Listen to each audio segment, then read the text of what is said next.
Alas 5 just na, 1 Western Visayas na. Alas 5 just na, 1 Western Visayas na.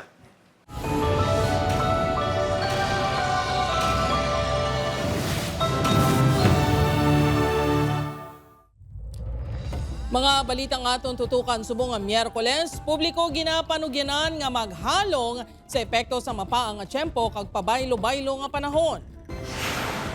Mataas nga heat index padayon nga mabatyagan sa Iloilo City, 47 degrees Celsius, pinakamataas nga na-record base sa monitoring sang Iloilo City DRRMO.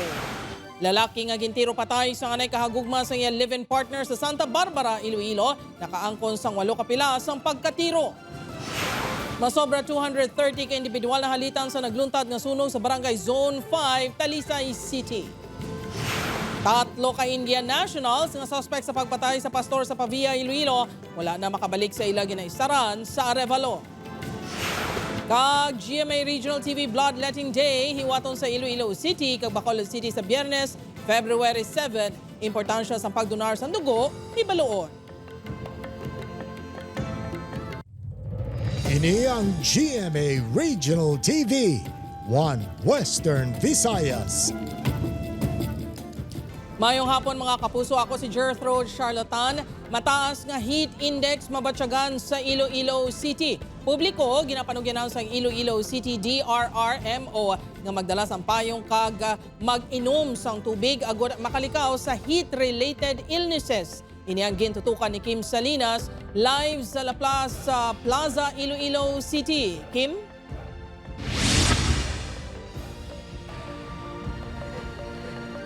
Jer, todo halong ang mga pumuluyo sa syudad kadungan sang pagka-record sang talagas nga heat index.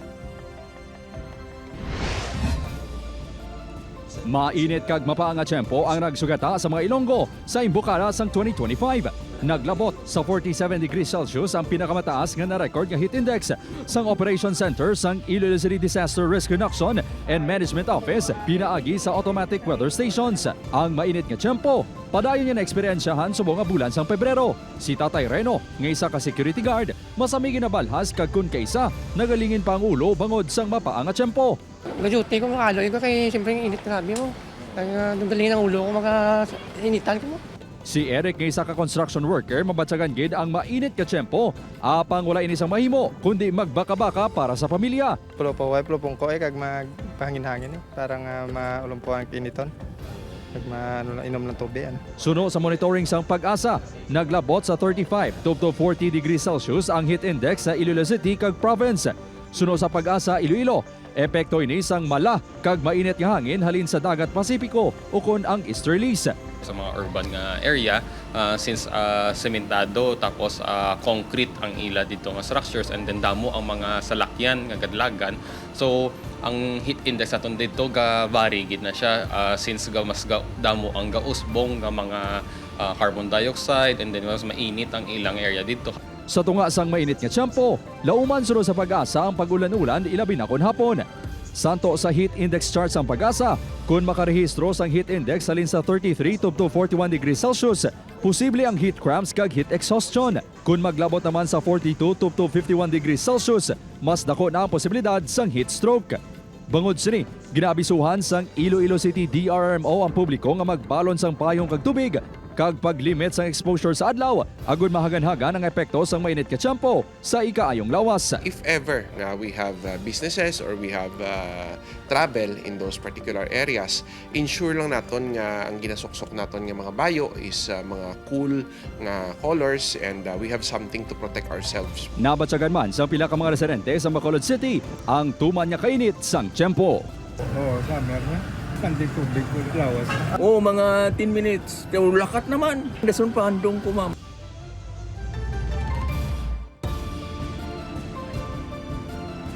Jert, bangod sa ginpalawig nga mainit nga tiyempo, hugot nga ginamonitor sa Iloilo City DRRMO ang heat-related illnesses sa syudad. Naghatag naman sila sang instruction sa mga kabarangayan nga mang-inventaryo sa water tanks bangod posible na apektuhan ang supply sang tubig. Ginabisuhan ng publiko nga magtipig sa paggamit sang tubig. Jert? Madamo gid nga salamat sa detalye, Kapuso Kim Salinas. Live-in partners ng lalaki nga gintiro patay sa banwa sa Santa Barbara nagpanindugan nga bulaganay na sila sang suspect nga anay kahagugma sini. Suspect padayon nga ginapangita sang kapulisan. Si John Sala nakatuto.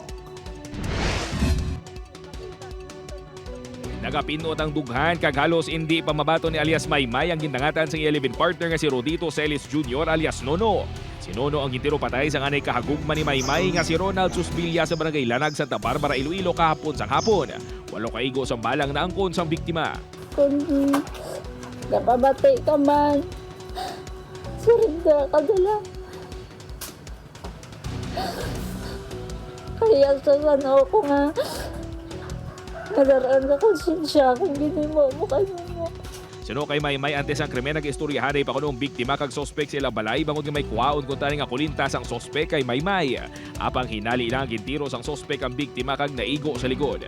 Nakadalagan pa ini apang ginlagas ang sospek. Sa kuha sang CCTV nga ini makita ng biktima nga nagadalagan sa dalan kag ginasundan sang sospek. Ginapahayag nga sang nalambot sang sospek ang biktima didto kag liwat niya gintiro sa makapila ka beses. Nasaksihan mismo sang isa ka bata ni Maymay ang krimen. Suno kay alias Kate, gintinguan pa sini nga pungga ng sospek apang wala sini masarangan. Nag-uwan ko, turunad, tama rin, doon nagulpihan ko ba lang. Maghahamba lang siya sa akin. Buhay ko, Kate. Teway ko siyang buyan, kasi tinunok kita ko pa sa bangga mo. Pangayo sa bulig. Dugang pa ni Maymay, walay ni maghuna-una nga may kaakig pang sospek sa biktima, bangod sang damlag lang, nakasugta na nila ni Ronald nga magbulaganay.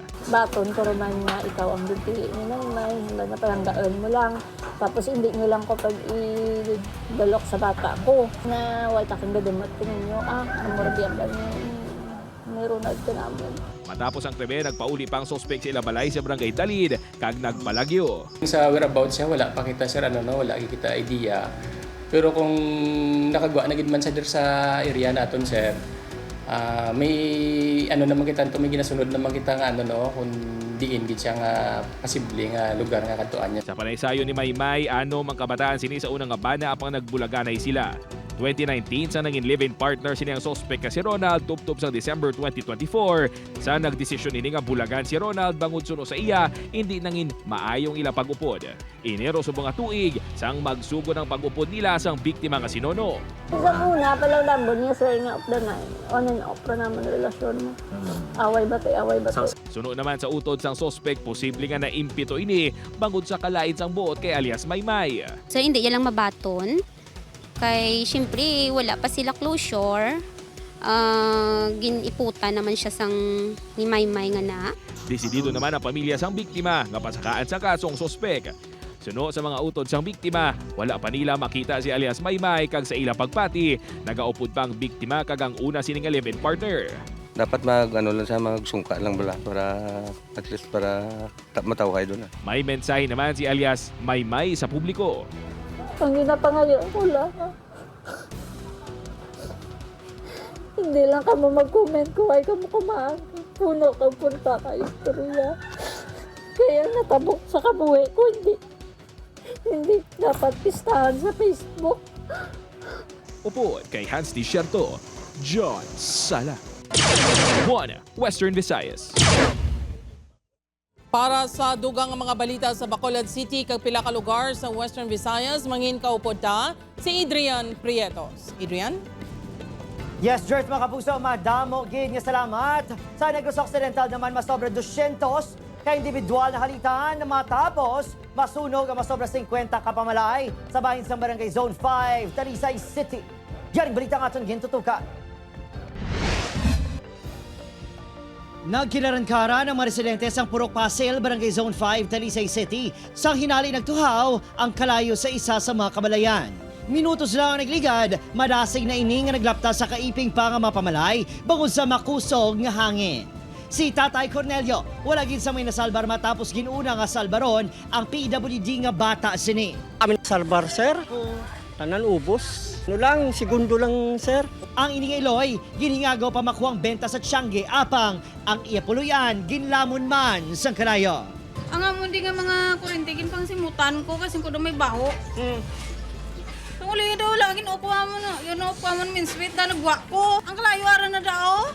Sa records ang Talisay City Fire Station, 57 ka mga balay na sunog, 55 diri totally gutted gid. Ginalantaw nga sa balay ni Phoebe Pasilan, nag-umpisa ang kalayo bangod sa palyadong electrical connection. Ang most probably nga ginalinan sang kalayo is electrical in nature. Wala ni sila sang proper connection, electrical loss connection nga gainit ang wiring kag nagatugas ang kalayo. Nagpais-ara ko sa eskwelahan mo. Wala ko, wala nga matabo to, wow. Kay aksidente man to. Kaya arag ipya sa eskwelahan. Ang kayway kami kurente. May pila ka persona nga nakaagom sa minor nga pilas bangod sa sunog. Ginatutukan man ang mga ido kag kuring nga nakaagom sang mga paso sa guya. Ang galibot pala kami subong sir kay kang kagapon nagkadto kami do on shock pa man ang mga sapat niya affected. So far mo pa lang to kagapon sa barangay hall. Susubong miyari kami dingin treat naman nga kuring. Ginaproseso na ang financial assistance kag cash for work program para sa mga nasunugan nga temporaryo nga nagatinir sa evacuation center. Opod, Kiril Gasilio, Adrian Prietos, 1 Western Visayas. Pila ka vendors ng Iloilo Terminal kag Central Market nagakahangawa sa ilang mangin sitwasyon kung mahuman na ang mga merkado. Ini ang gintutukan ni Kim Salinas. Moderno, mas malimpyo kag organisado nga merkado. Ini ang ginalauman nga mangin hitsura sang Iloilo Terminal kag Central Market nga natala na inagurahan sa palabuton nga Mayo.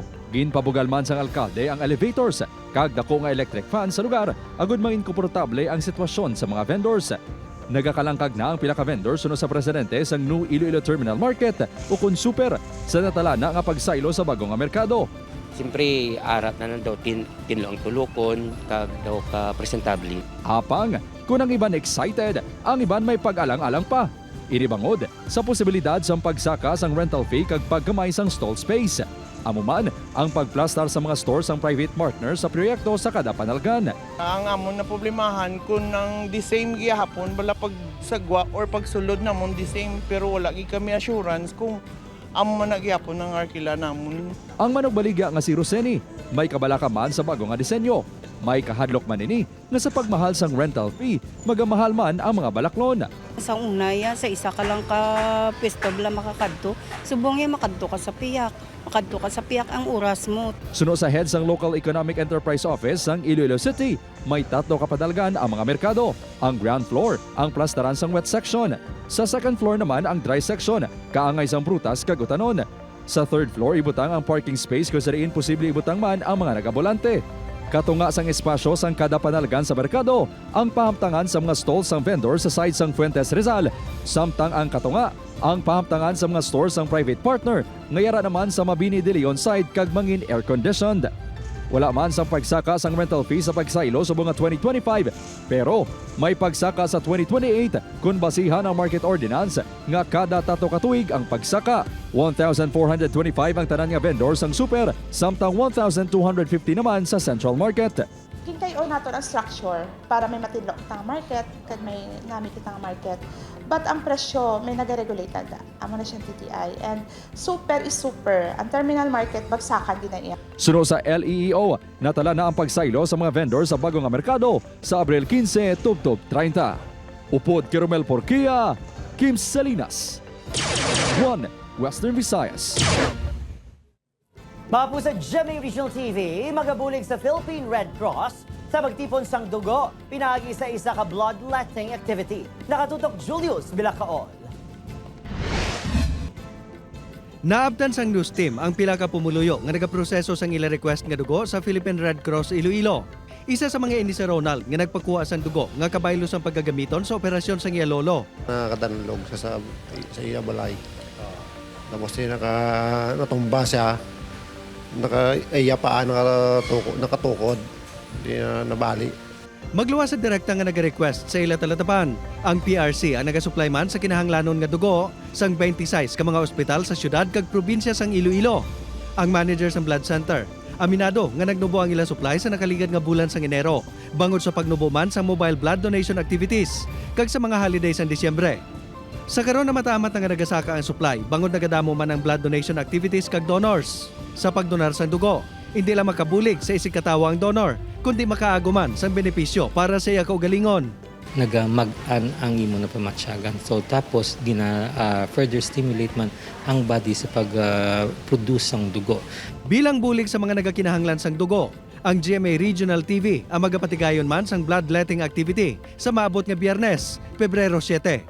Sa Iloilo City, ini ang igapatigayon sa fountain area sang Robinson's Place sa Iloilo City proper. Sa Bacolod City naman, ini ang paghihiwaton sa activity center sa Ayala Malls, Capitol Central. We're inviting all individuals 18 to 60 years of age in good health to come and donate blood in this upcoming mobile blood donation activity in partnership with GMA7 and the Philippine Red Cross Western Visayas Regional Blood Center.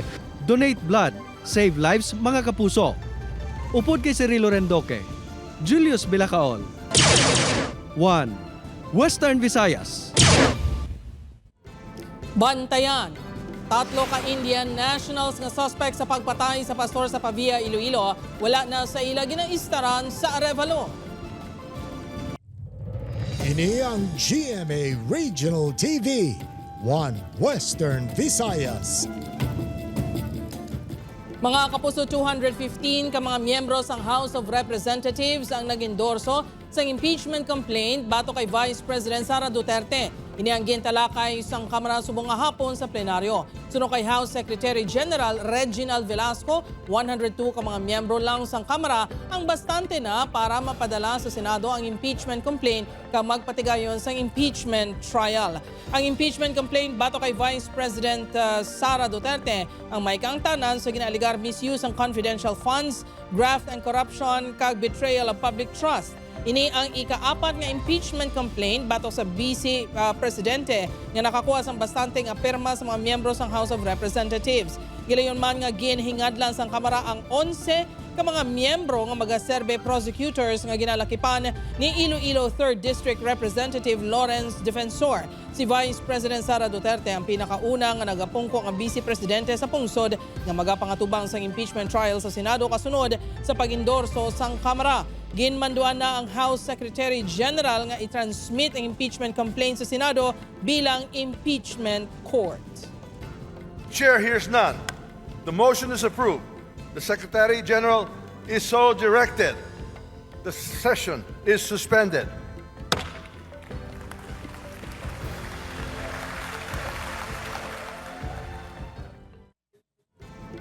O, pertingan mo dos pagpalasik sang gatong kag pagpa-deliver pa ha sa balay mismo sang isa ka CDRMO personnel ginaligar na pulo ka beses na nga nasulit base sa investigasyon sa Bacolod City Legal Office. Yaring balita.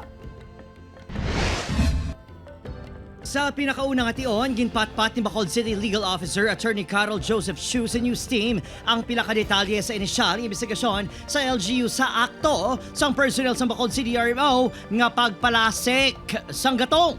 Sunod sa kay Attorney Chu, natukiban nga madamo ka beses na nga ginaobra sang personnel ang pagpa-deliver sa iya mismo balay. Base sa information nga nakuha container sa isa ka container 20 litro, so duha ka container kisa, so 20 to 40 liters. This happens pulo ka bises sa isa niya katawo nga nagambal nga kapulo ni na bises gindulong sa iya balay. Natukiban nga wala ginapa full tank sini ang mga utility vehicles. Kag sa baylo, tagaan sa sang trip ticket kag sang voucher nga matugong sang fuel, itugong na nila sa container. Gong sila sa fuel compartment sang salakyan, then ang iban itugong nila sa container. Posible nga ang container amo ang ginapadulong niya sa balay kag kun kaysa siya man mismo ang nagadala sunod sa LGU. Wala gihapon ginapangalanan sa LGU yung personnel bangod sunod sa ila nagapadayon pa ang investigasyon. Nga we don't want to put the person involved under administrative investigation nga sa unnecessary public ridicule or humiliation man sa iya. Iniman ko ng rason kung nga sa subong wala pagin pangalanan ng may empleyado involvado sa iban pa nga illegal nga aktibidad. Naserbehan na sang show cause order sa tinalikdan nga adlaw ang personnel sa CDRMO agud makapathak nagapabilin pa ini sa trabaho. Opo, Kiril Casillo, Adrian Prietos, One Western Visayas. Tatlo ka Indian national nga suspect sa pagpatay kay Pastor Douglas Hover sa Barangay Anilaw, Pavia natukiban nga nagapuyo sa isa ka subdivision sa Arevalo, Iloilo City. Apang mga suspect hindi na makita subong. Si Julius Villacaol nakatuto. Mga 3 kaadlaw humalin sang ginpatay si Pastor Douglas Hover sa Barangay Anilaw, Pavia, Iloilo sang Enero 10. Nag-abot sa Villa Carolina Subdivision sa Barangay Yulo Drive, Arevalo ang mga katapos ang Pavia Municipal Police Station. Naghingo ang mga inisang bulig agod makatipon sang CCTV footages. Ang tuyo sang kapulisan, maestablisar nga sa among nga lugar nagapuyo ang 3 ka mga Indian national nga ginatudlo suspect sa krimen kag sang damlag lang. Ginpasakaan na sang reklamo nga murder sa piskalya. Ngayon po nga diri kano ang kinsundan nila nga CCTV. Diri kano pakadto ang suspect ng mga Indian national. So, maging pakita sa akong picture. 3 kuno kaadlaw nga nagpatigayon sa surveillance activity ang kapulisan sa lugar. Apang wala gid nakapakita ang mga suspect. Tubtob nga sa pagbiya sa mga ini. Nag-abot ang duha sa 3 ka mga Indian national nga may dala nga mga backpack. Gintuyo sang kagawad nga ipalabot sa Pavia MPS ang impormasyon. Apang wala sa nakasabat sa etawag. Aga na sang ini ang nahisayran sang kapulisan. Humalinsad to. Wala na makapakita pa sa lugar ang mga suspect. Temo to ginambal ko sila nga muni ang Indian National Gabihari ti. Tinangay mas la pasensya nga way sila tulog. Madamo sang Indian National nga nagapuyo sa lugar kag ang mga ina nagaparecord kuno sa barangay. Apang ang 3 wala makapalapit sa ila para magpahibalo nga sila nagadayon sa barangay. Gani wala sang ihibalo si Kagawad Tan sa pagkatawo sa mga ini. Ginabuluban ta mga 4 ka bulan pa lang ang mga ini sa lugar ante sila nadalahig sa pagpatay sa pastor. Sa karon, wala na kuno sa nag-i-star sa balay nga ilagin dayunan. Samtang sa pihag sang kahangawa nga nagagwa na sa pungsod ang mga suspect, inagin panginwala naman sang Iloilo Police Provincial Office. Monitoring that the 3 involved Indian nationals are still here in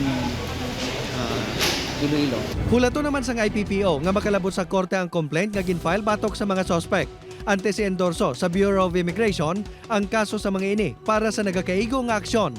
Upod kay Cirilo Rendoque, Julius Villacaol, One Western Visayas. Malapit 18 million nga balor sang illegal nga droga na recover sang Iloilo City Police Office sa bulan sang Enero. City Drug Enforcement Unit nagpahayag nga may mga drug protectors sa syudad sang Iloilo butang nga makabig kumpiyansa ang mga drogista. Si John Sala nakatuto. Ginbansagan ng Iloilo City nga Mosha Bulay City sa tungtio ni Anay Presidente Rodrigo Duterte. Bangod sa ginapahayag mga identified drug lord kag protector nga nag-ooperate sa city. Sa subong wala na sang matubon nga drug lord apang talulupang doon nga dalag ko ang supply nga ma-recover sa operasyon kontra droga sang otoridad. Nagligan nga bulan sang Enero, naglabot sa 17.8 million pesos ang illegal nga droga nga na-recover sang ICPO. Masobra 6.8 million pesos ang nakumpiskar sang CDEU. Naka-recover man sang 3.6 million pesos ang Police Station 9 kag Police Station 4 nga may masobra 1.4 million pesos nga recoveries. This is a result of the pinagyang season. Nangin dapo ang mga supplies nga nag-abot diri sa Iloilo City. So we have recoveries. Isa sa mga rason suno kay Captain Inot sang CDEU kun nga amat-amat nga nagadako ang supply sang illegal nga droga sa Iloilo City bangod sa kumpiyansa sa mga drogista, bangod sa may mga makabig, protektor ang mga ini. May mga connect man ni sila daan mo. May mga ara man sa likod nila nga amo na nga daw feel nila kaya nila nga mahimo nga sumusunod nga drug lord kay tungod na boss man nila moral nga may ga-protektar sa ila. Suno kay Inot, isa sa mga makabig nga nag-amat-amat na dako sa illegal drug trade si John Winston Porras nga may mga downline na. Si Porras ang nadakpan sa nagligad nga bulan sa drug bypass operation sa barangay Balabagoharo. Nagapabilin pa ini nga naka-hospital arrest. Manumduman nga nadaplisan nini sa nagpalupok ang kapulisan matapos kinapahayag nagbato sa operatiba sang CDEU. Upo kay Hans Tisierto, John Sala. One Western Visayas.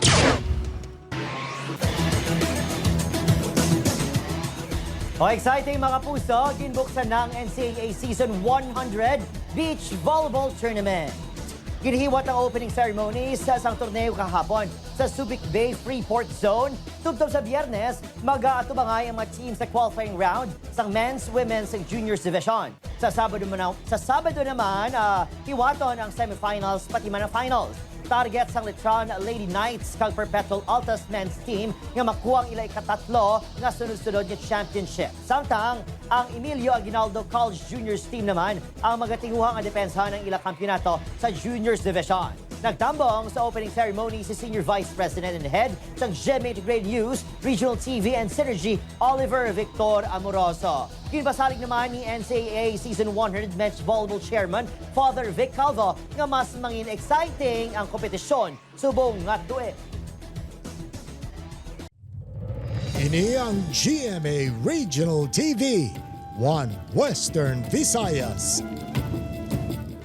Mga kapuso, gintukod na sang Iloilo City LGU ang Sunset Boulevard Task Force nga magatutok sa pagpabiling sang katinlo kag kalinong sa lugar. Ini ang paagi sa executive order nga gipagwa ni Iloilo City Mayor Jerry Treña subong adlaw.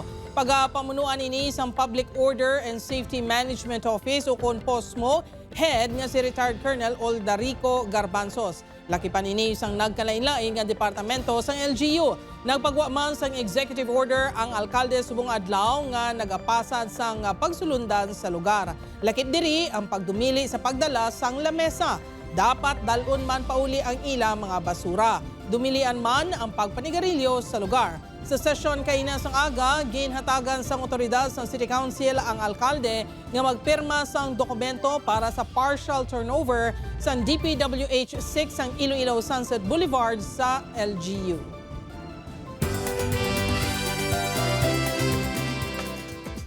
Papuso updanta ang mga taga-Candones sa Ila 12 dinagyaw sa Tablas Festival. Magapadulong na sa Candones Sports Center para magbonding sa stars sang prinsesa ng City Jail, Sofia Pablo Allen Ansay, and Radson Flores, kaupod si Pipita Curtis sa Kapuso Fiesta. Kita na kita February 11, 7 p.m. Mapuso sa Bacolod City, 74 ka units ng Yung Housing Project, in-turn over na sa mga benepisyaryo. Sa Elite Pedreso nakatutok.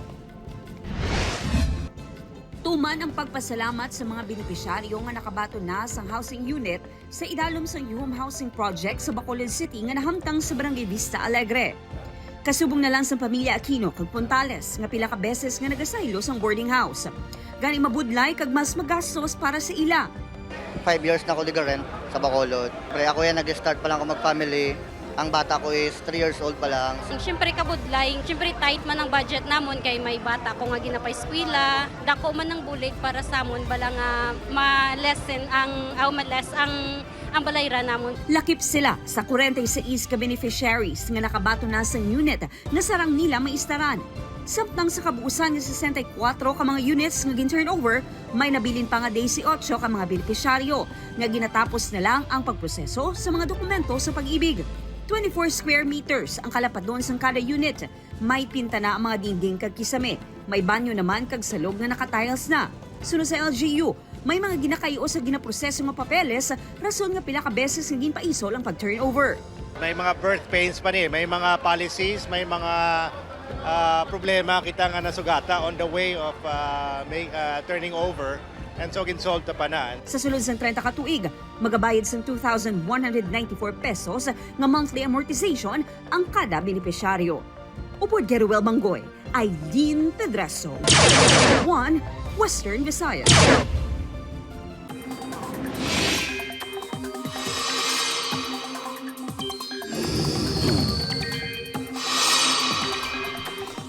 Mga kapuso, ang matamat na liwat ng Batyagan ang matugnaw nga huyop sang hangin sa dako nga bahin sang Luzon bangod sa hangin amihan. Apektado na sini ang bilog nga Luzon samtang sa nabilin nga bahin sang pungsod magaluntad ang mainit nga easterlies. Subong adlaw pinakatugnaw sa Baguio City sa 14.6 degrees Celsius. Ginasundan ini sang 16.3 degrees Celsius sa La Trinidad, Benguet kag 16.4 degrees Celsius sa Itbayat, Batanes. Posible man nga mabatsyagan pa ang matugnaw nga tiyempo sa masunod pa nga mga semana, ilabi na nga ginalauman nga magapadayon ang peak sang amihan subong nga bulan. Base naman sa rainfall forecast ng Metro Weather, manubo ang tsansa sang malapnagon nga ulan sa Western Visayas magluwas sa iban pa nga bahin sa Panay Island kag Negros Island region. Posible man ang ulan sa nabilin nga bahin sang Pungsod.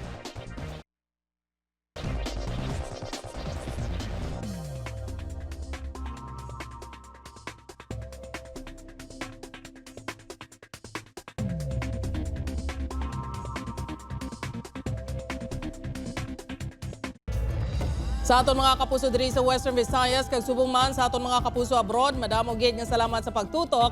Mag-isa kita kagibalo ng mga balita tungod local news matters. Ako si Jethro Charlatan, ini ang One Western Visayas, bugos nga puwersa para sa mas dako nga misyon kag mas masangkad nga pagserbisyo sa pungsod.